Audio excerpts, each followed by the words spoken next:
Muy buenos días, esta es la clase número 49 de la asignatura de Anatomía para International Biological College (IBC). Anteriormente, en la clase pasada, explicamos el funcionamiento del sistema digestivo. Vamos a continuar viendo a profundidad cada parte del sistema y pues las distintas enfermedades que podemos encontrar. Hoy vamos a empezar con lo que es la anatomía de la boca. Primero empezaremos con las piezas dentales y cómo estas están estructuradas de forma interna. Después veremos la lengua, las papilas gustativas, los músculos y los movimientos de la lengua, y concluiremos con las glándulas salivales y el paladar. Como habíamos explicado con anterioridad, la boca está compuesta por distintas partes. Entre ellas tenemos las piezas dentales, la lengua, las glándulas, los nervios, los músculos y huesos. Todos estos elementos van a formar en su conjunto la cavidad oral. Primero tenemos las piezas dentales. Estas se dividen en incisivos, caninos, premolares y molares. Los incisivos se van a encargar de cortar los alimentos, los caninos de desgarrar estos y los premolares y molares de triturar y moler los alimentos. En general, las piezas dentales nos van a ayudar a procesar los alimentos, haciéndolos más asimilables al tracto digestivo. Cada diente consta de 3 zonas, las cuales son la corona, el cuello y la raíz. La corona es la parte visible. El cuello es la que está a nivel de las encías. Y pues la raíz es la que no podemos ver. Es la que se encuentra dentro de las encías, la cual está en contacto tanto con los vasos sanguíneos y nervios. La parte interna del diente es conocida como la pulpa, que nosotros tenemos en esta área. Esta se encuentra en contacto tanto con los vasos sanguíneos y nervios que parten desde esta área, como podemos observar. La pulpa está cubierta por una capa conocida como dentina, que es esta de color amarillo.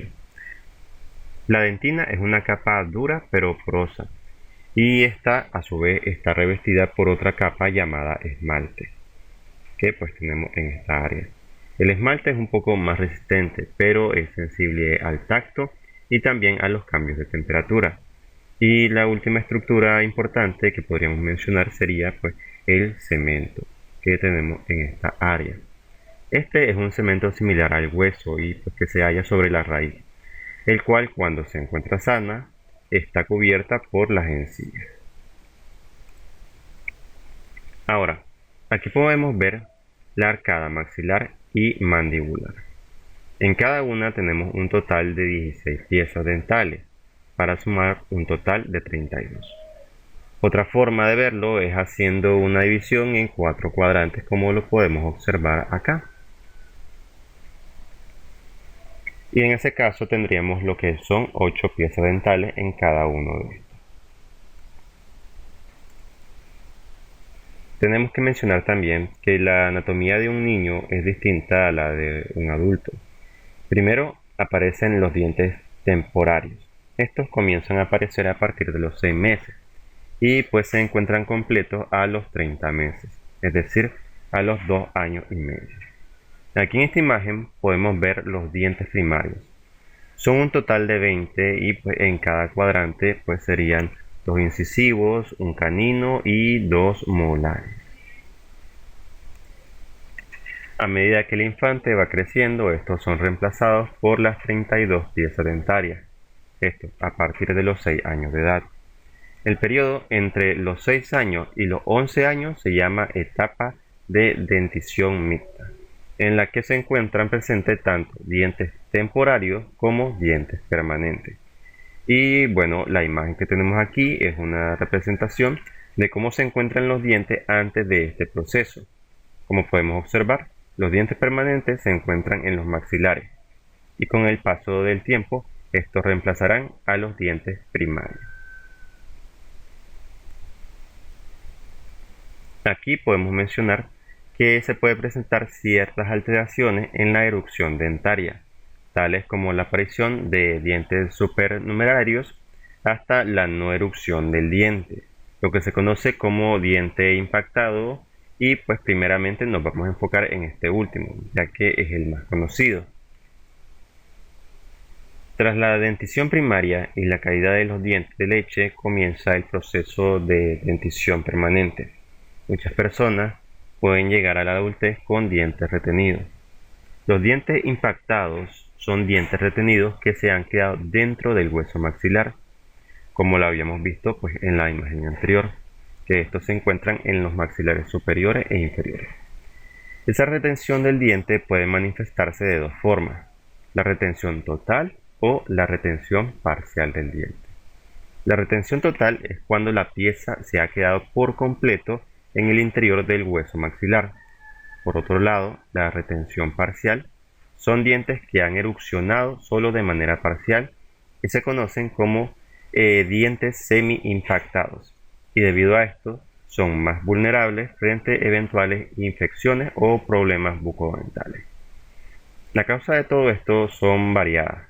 Puede ocurrir si un diente de leche se ha caído de forma prematura, es decir, antes de lo previsto, también debido a una secuela o un traumatismo en la boca, falta de espacio en la encía para que pues, el diente se desarrolle con normalidad, o también deficiencias nutricionales.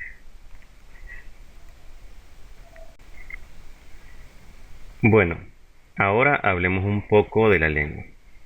A la lengua se le considera como un órgano muscular, que pues se encuentra en el suelo de la boca, siendo indispensable en la masticación, la deglución, la fonación y también el sentido del gusto. La lengua se divide en dos partes, una parte anterior y otra parte posterior. La parte anterior de la lengua equivale a 2/3 de esta, siendo muy móvil y presenta una formación cónica. La parte superior de esta presenta una mucosa que es rugosa, esto debido a las papilas gustativas. Por otro lado, la parte posterior de la lengua es conocida como base. Esta es de menor movilidad y pues está separada entre sí por una serie de elevaciones en la mucosa que en forma de V, que se le conoce como V lingual. Ahora, la cara inferior de la lengua tiene una mucosa más fina, la cual permite transparencia entre los vasos subyacentes. Esto es la razón por qué en algunas ocasiones se administra fármacos por debajo de la lengua, ya sea en gotas o en tabletas, como por ejemplo la nitroglicerina sublingual para tratar la angina de pecho. En todo caso, en la línea media está lo que se conoce como el frenillo o frenillo de la lengua, y las carúnculas desembocan en las glándulas sublingual y también submandibular. Ahora, vamos a hablar un poco de la mucosa lingual. Esta se especializa en el sentido del gusto, esto gracias a la presencia de numerosos receptores, conocidos como papilas gustativas.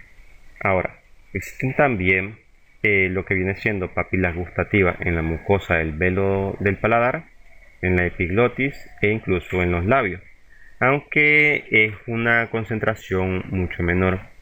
Sin embargo, pues estas estructuras también participan en el sentido del gusto. Ya explicado esto, en la lengua existen 4 tipos básicos de papilas: las papilas calciformes, las papilas fungiformes, las papilas filiformes y también las papilas foliadas. Aquí en esta imagen las podemos ver. Entonces, primero tenemos las papilas calciformes. Estas son muy voluminosas en número de 9 a 11 que se disponen en forma de V abierta hacia adelante, formando la V lingual por delante del surco terminal. Su apariencia, como podemos ver, es similar a un cilindro hundido en la mucosa lingual y pues está rodeado por un surco profundo en cuyas paredes se encuentran los botones gustativos, que son los receptores del gusto. Después de eso tenemos en el otro extremo las papilas fungiformes. Estas son pequeñas y se ven en la mucosa como manchas rojizas. Existen entre unas 150 a unas 200 y están distribuidas por toda la mucosa lingual. Aquí también en esta imagen tenemos las papilas foliadas. Estas son receptores gustativos que se disponen en los márgenes laterales, es decir, a ambos lados de la lengua. Y en esta última imagen tenemos las papilas filiformes. Estas son pequeñas y terminan en punta. Se disponen en hileras paralelas a la bilingual y son receptores táctiles que se encuentran en la parte central de la lengua. Ahora hablemos un poco de la estructura de la lengua. Aquí tenemos un concepto. Dice que la lengua posee un armazón osteofibroso formado por el hueso hioides al que se anclan dos estructuras fibrosas de la membrana hioglosa. El hueso hioide, entre sus características, podemos ver que dice que es una estructura que está situada por arriba de la faringe y por debajo de la lengua. Es decir, que está unida a esta. Y pues por abajo y por detrás de la mandíbula. Ahora, la membrana hioglosa es una referencia al músculo hiogloso, que es un músculo que se encarga del movimiento de la lengua. Por eso, al continuar con el texto, decimos que la membrana hioglosa es una lámina fibrosa que se inserta en el borde superior del hueso hioides. Es decir, este hueso que tenemos acá. Y pues se introduce en la masa de los músculos de la lengua en forma transversal. Bien, ya sabemos que la estructura que da soporte a la lengua es el hueso hioide, pero todavía tenemos que ver el movimiento, es decir, los músculos que intervienen en el movimiento de la lengua. En lo que se refiere a la musculatura de la lengua, tiene en mayor parte una intervención común que proviene del nervio hipogloso. Aquí en esta imagen podemos ver al nervio hipogloso. Este es uno de los pares craneales, de hecho es el 12º par craneal para ser más exacto, y parte del bulbo raquídeo. Como podemos ver, inerva diferentes músculos que están debajo de la lengua y algunos también en la parte del cuello. En todo caso, el nervio hipogloso es un nervio meramente motor, es decir, que se enfoca principalmente en el movimiento. Ahora, enfocándonos en la lengua, a cada lado vamos a distinguir 4 músculos extrínsecos y 4 músculos intrínsecos. Los músculos extrínsecos movilizan la lengua en bloque, es decir, cambian su posición dentro de la boca, mientras que los músculos extrínsecos cambian la forma de la lengua. Vamos a ver cada uno de estos. Primero vamos a empezar con los músculos extrínsecos. Estos son músculos que se originan fuera de la lengua y terminan en ella, es decir, que se insertan a esta, proveyéndole movilidad. Aquí encontramos los músculos geniogloso, hiogloso, estiloglioso y también palatogloso. Primero tenemos el músculo geniogloso. Este es un músculo voluminoso el cual se va a insertar en la apófisis geni superior, o también la espina mentoniana, es decir, en la parte de la barbilla.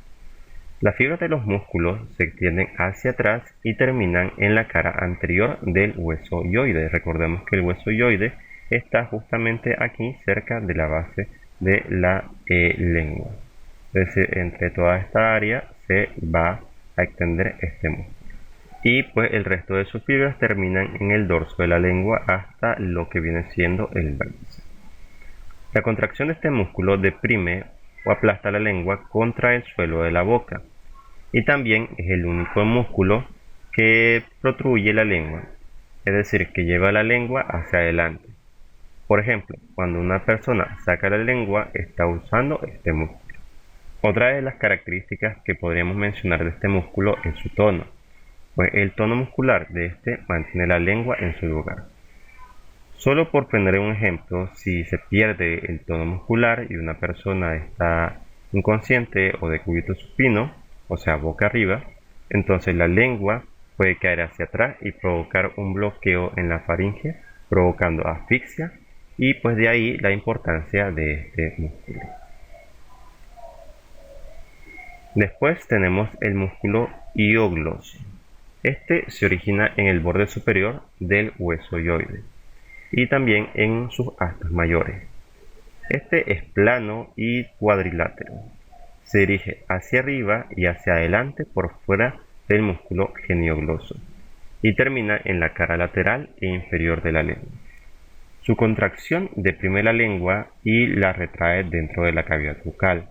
Ahora, en el caso del músculo estiogloso, este que tenemos aquí, es un músculo que se inserta en la apófisis estiloidea y se dirige hacia abajo, delante para alcanzar el borde lateral de la lengua, de forma que sus fibras se abren y se mezclan con el hiogloso.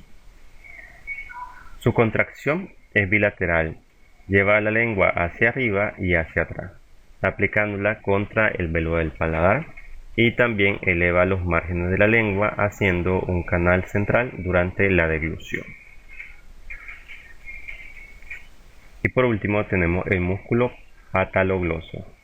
En esta otra imagen podemos ver su ubicación y pues su acción es la de elevar y retraer la lengua. Ahora hablemos un poco de los músculos intrínsecos de la lengua. Estos tienen su inserción en la propia lengua y se van a encargar de modificar su forma. Estos son el músculo longitudinal superior, el longitudinal inferior, el músculo transverso y también el músculo vertical. En esta imagen podemos observar cada uno de los sitios de su inserción. Primero tenemos el músculo longitudinal superior que tenemos en esta área. Primero tenemos el músculo longitudinal superior. Esta es una lámina muscular que discurre bajo la mucosa lingual en sentido anteroposterior. Se inserta en la parte del asta menor del hueso hyoide, es decir, en estas áreas que nosotros tenemos acá.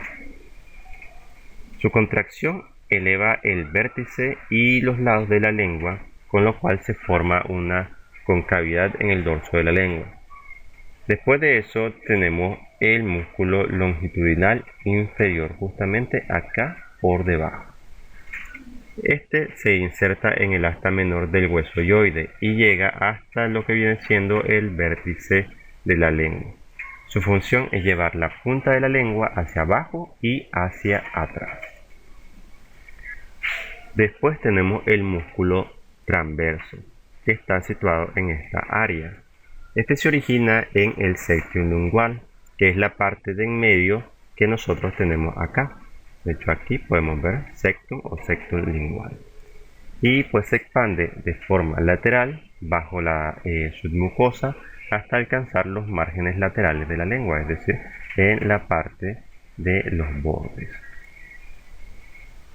Esta aplasta la lengua de forma transversa y pues de manera que hace que ésta sea más larga y alta en sentido transversal. Y por último tenemos el músculo vertical, que está justamente en esta área. Este es un conjunto de fibras musculares que se extienden verticalmente hasta la mucosa de la lengua, hacia la profundidad de la masa muscular, entremezclándose con los demás músculos. Su contracción aplana, alarga y también ensancha de manera lateral la lengua. Ahora seguimos con las glándulas salivales. Las glándulas salivales son estructuras que se encargan de la producción de saliva. Estas van a ayudar en el proceso de la digestión y también mantienen la boca húmeda. Hay tres glándulas salivales, la parótida, también la sublingual y la submandibular. Primero tenemos la parótida. Esta es la más voluminosa y está de manera bilateral, es decir, que se sitúa a ambos lados de la cara. Se localiza en el ángulo de la mandíbula en la parte delantera y debajo de la oreja. Es la glándula que produce la mayor parte de la saliva, siendo la más grande y compleja. Contiene los ganglios linfáticos paratiroideos, el nervio facial y la arteria carótida que la atraviesa y en ella nace la yugular.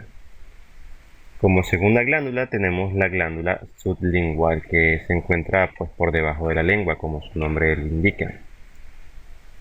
También hay que mencionar que es la glándula más pequeña.